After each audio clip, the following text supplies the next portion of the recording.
नमस्कार, आप देख रहे हैं MH1 न्यूज। मैं हूं आपके साथ पूजा सिंह। देश का आम बजट पेश होने वाला है और वित्त मंत्री निर्मला सीतारमण एक बार फिर से जो है अपने पिटारे में क्या कुछ लेकर आती हैं, सबको इंतजार है किसकी झोली में क्या कुछ आएगा और किसकी जेब ढीली होने जा रही है। क्या महंगा होगा, क्या सस्ता होगा, इस पर भी सबकी नजर रहेगी। बात अगर उत्तर प्रदेश की हम करते हैं तो उत्तर प्रदेश में भी जो है ये कहा जा रहा है कि इस बार कुछ बड़ा तोहफा जो है उत्तर प्रदेश को मिल सकता है। कहा जा रहा है 4.30 लाख करोड़ रुपए जो है इस बार उत्तर प्रदेश को मिल सकते हैं। 2027 का साल चुनावी साल है, यानी कि अगला साल चुनावी साल है, इसीलिए उत्तर प्रदेश का ख्याल केंद्र जरूर रखेगा।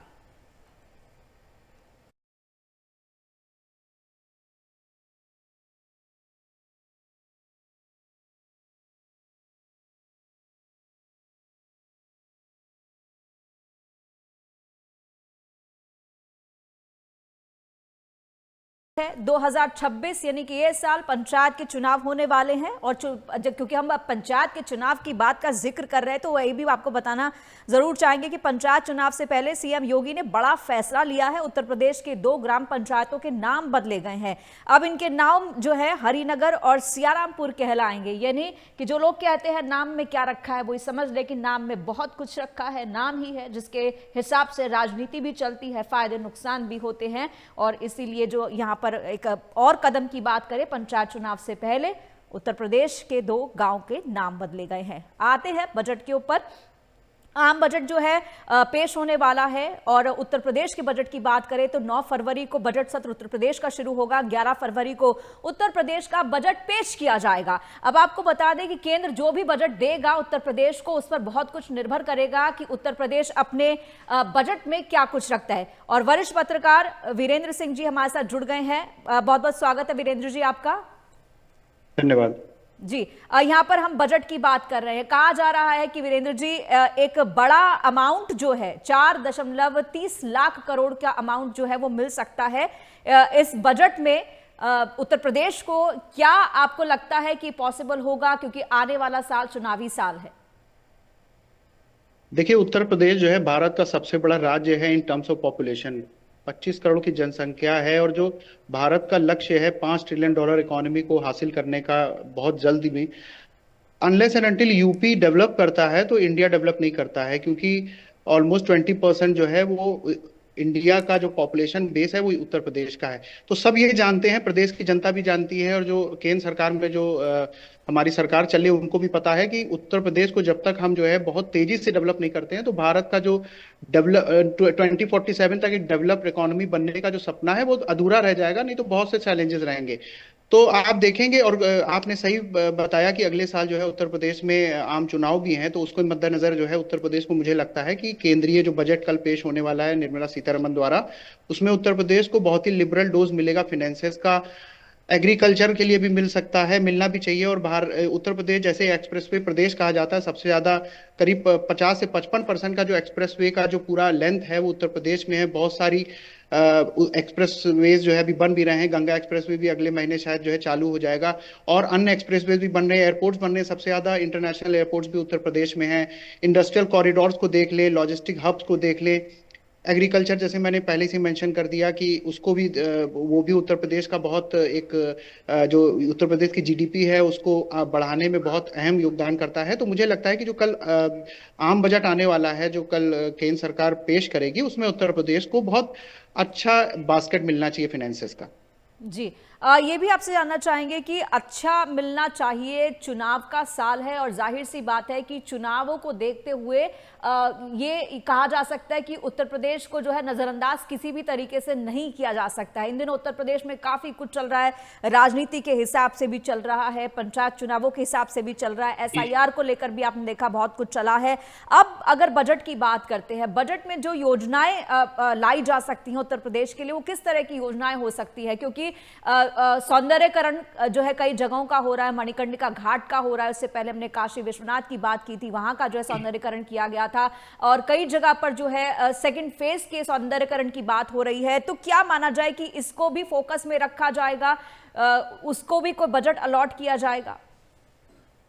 जी, आपने सही फरमाया। उत्तर प्रदेश जो है भारत का जो है टूरिज्म के लिहाज से सबसे बड़ा सबसे बड़ा प्रदेश है। सबसे ज्यादा जो टूरिस्ट आते हैं वो उत्तर प्रदेश में आते हैं। पिछले साल महाकुंभ था, उसमें भी करीब 66 करोड़ के आसपास के टूरिस्ट आए थे, जिन्होंने जो है महाकुंभ में स्नान किया और जो दर्शन किए। तो उत्तर प्रदेश जो है, जैसे मैंने अभी मेंशन किया कि इंफ्रास्ट्रक्चर क्षेत्र हो, एग्रीकल्चर हो, इसमें तो है ही, लेकिन टूरिज्म इकोनॉमी को लेकर भी उत्तर प्रदेश बहुत तेजी से बढ़ रहा है। खासतौर से जब से 2024 जनवरी में राम मंदिर की प्राण प्रतिष्ठा हुई और वाराणसी में जो वहां पे मंदिर का सौंदर्यकरण हुआ, बाकी मथुरा में भी सौंदर्यकरण हो रहा है, चित्रकूट, जितने भी हैं, बुद्धिस्ट सर्किट को देख लें, बाकी मथुरा वृंदावन का जो पूरा रिलीजियस कॉरिडोर है, बाकी जगहों पे मिर्जापुर में विंध्यवासिनी का, ये सबको जो है सरकार जो है, जो उत्तर प्रदेश सरकार, योगी आदित्यनाथ सरकार है 2017 के बाद जब से आई है, इनको बहुत तेजी से विकसित किया है। और वहां पे बहुत सा सिविल डेवलपमेंट हुआ है, इंफ्रास्ट्रक्चर बहुत तेजी से बढ़ा है। जैसे मैंने कहा, सबसे ज्यादा इंटरनेशनल एयरपोर्ट उत्तर प्रदेश में है, डोमेस्टिक एयरपोर्ट भी और एयर स्ट्रिप भी उत्तर प्रदेश में बहुत ज्यादा है। और पिछले 3-4 सालों में टूरिज्म इकोनॉमी बहुत तेजी से बढ़ी है। और जैसे केंद्र सरकार जो है $5 ट्रिलियन का सपना देख रही है, उत्तर प्रदेश भी अपना सपना देखती है कि $1 ट्रिलियन इकोनॉमी जो है 2030 तक हासिल कर ले। तो ये जो पूरे दोनों चीजें अलाइन होती है, और इसमें टूरिज्म इकोनॉमी बहुत अहम रोल अदा करती है। ना केवल वो इकोनॉमी को बल देती है, क्योंकि बाहर से जो टूरिस्ट आते हैं उत्तर प्रदेश में रहते हैं, खर्चा करते हैं, लेकिन एक सॉफ्ट पावर को भी जो है वो प्रोलिफरेट करती है। क्योंकि एक अगर टूरिस्ट आता है और यहाँ पे बहुत अच्छी तरह से रहता है, उसको बहुत अच्छा देखने को मिलता है, तो जब वो वापस जहाँ पे जिस जगह से भी आता है, चाहे देश से आए चाहे विदेश से आए, तो वहां जाके वो उस जगह की जो तारीफ करता है, तो वर्ड ऑफ माउथ जो पब्लिसिटी होती है, फ्री पब्लिसिटी होती है और बहुत क्रेडिबल होती है। तो उसको ध्यान में रखते हुए उत्तर प्रदेश ने बहुत ही एक रोबस्ट रोड मैप बनाया है टूरिज्म इकोनॉमी को कैसे नेक्स्ट लेवल पे ले जाना है। और जितने भी अयोध्या, वाराणसी, मथुरा और बाकी भी जो हेरिटेज टाउन्स है, बुंदेलखंड में बहुत सारे फोर्ट हैं, वहाँ पे किले हैं, उनको उनको भी जो है फोर्ट टूरिज्म को जो है, जैसे स्कॉटलैंड में फोर्ट टूरिज्म बहुत होता है, उस लिहाज से भी इस तरीके की चीजों को बल दिया जा रहा है। तो मुझे लगता है कि जो कल बजट जो पेश होगा केंद्र सरकार का, उसमें उत्तर प्रदेश को जितने भी ये सब प्रमुख सेक्टर्स मैंने जैसे गिनाए, टूरिज्म हो गया, इंफ्रास्ट्रक्चर हो गया, एग्रीकल्चर हो गया, लॉजिस्टिक हब को लेके, और सर्विसेज इकोनॉमी उत्तर प्रदेश में डेटा सेंटर से लेके, चिप्स बनाने से लेके, इलेक्ट्रॉनिक मैन्युफैक्चरिंग, स्मार्टफोन मैन्युफैक्चरिंग, सबसे ज्यादा स्मार्टफोन उत्तर प्रदेश में बनते हैं इंडिया के लिहाज से। तो इन सबको जब आप एक पूरे होलिस्टिक व्यू में देखेंगे, तो देखेंगे कि उत्तर प्रदेश अपने आप में भी बहुत तेजी से बढ़ रहा है। और केंद्र सरकार ने भी इस चीज को महसूस किया है कि उत्तर प्रदेश को जब तक हम बहुत तेजी से उसको कैटलाइज नहीं करेंगे, उसको बूस्टर शॉट नहीं देंगे, तब तक जो भारत का विकसित राष्ट्र होने का जो सपना है, वो कहीं ना कहीं अधूरा रह सकता है, ऐसा मुझे लगता है। जी, यहाँ पर आपने जिस तरीके से बात की है कि हर क्षेत्र के विकास की बात होगी, हर क्षेत्र में बजट के अलॉटमेंट की बात कही जा रही है।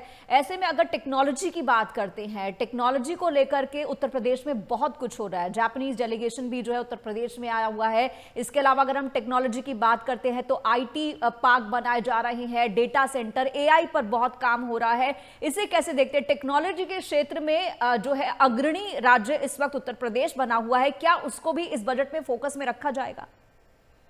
नहीं, अभी देखिए, अभी डेवोस स्विट्जरलैंड में जो वर्ल्ड इकोनॉमिक फोरम का जो एनुअल मीटिंग हुई, उसमें उत्तर प्रदेश का डेलीगेशन भी गया था। उत्तर प्रदेश के फाइनेंस मिनिस्टर सुरेश खन्ना जी के नेतृत्व में वहां पे करीब 3 लाख करोड़ के आसपास का MOU साइन होके आए हैं, जिसमें करीब सवा दो लाख करोड़ के तो सीधे सीधे जो है IT से रिलेटेड करार किए गए हैं, जिसमें ग्रीन इकोलॉजी को लेके इस तरीके की चीजें हुई हैं। क्योंकि पिछले कुछ सालों में क्योंकि उत्तर प्रदेश का एक लैंडलॉक तो है, क्योंकि कोई सी पोर्ट नहीं है, लैंडलॉक्ड स्टेट है, लेकिन उत्तर प्रदेश को जो फायदा एक मिलता है कि वो नेशनल कैपिटल दिल्ली के पास में पड़ता है। इसी वजह से आपने देखा होगा कि जो ग्रेटर नोएडा का जो पूरा रीजन है, बहुत तेजी से विकसित हुआ है। और जो इंडिया के 55% जो स्मार्टफोन मैन्युफैक्चरिंग, वो नोएडा और ग्रेटर नोएडा रीजन में होती है। और अभी जेवर एयरपोर्ट भी बन रहा है, वो भी अगले 2-3-4 हफ्तों में उसको भी उसका पहला फेज जो है शुरू हो जाएगा। वो एक कार्गो हब की तरह है। It is not only an airport but global level cargo hub. तो वो जब शुरू हो जाएगा, तो आप देखेंगे कि जो नोएडा, ग्रेटर नोएडा और जो NCR का रीजन उत्तर प्रदेश में आता है, इसमें गाजियाबाद से लेके अलीगढ़ से लेके बहुत सारे क्षेत्र आते हैं, ये बहुत तेजी से विकसित होगा। और जो फ्रेट कॉरिडोर भी जो है उत्तर प्रदेश, सबसे ज्यादा फ्रेट कॉरिडोर का हिस्सा जो है उत्तर प्रदेश से होकर गुजरता है।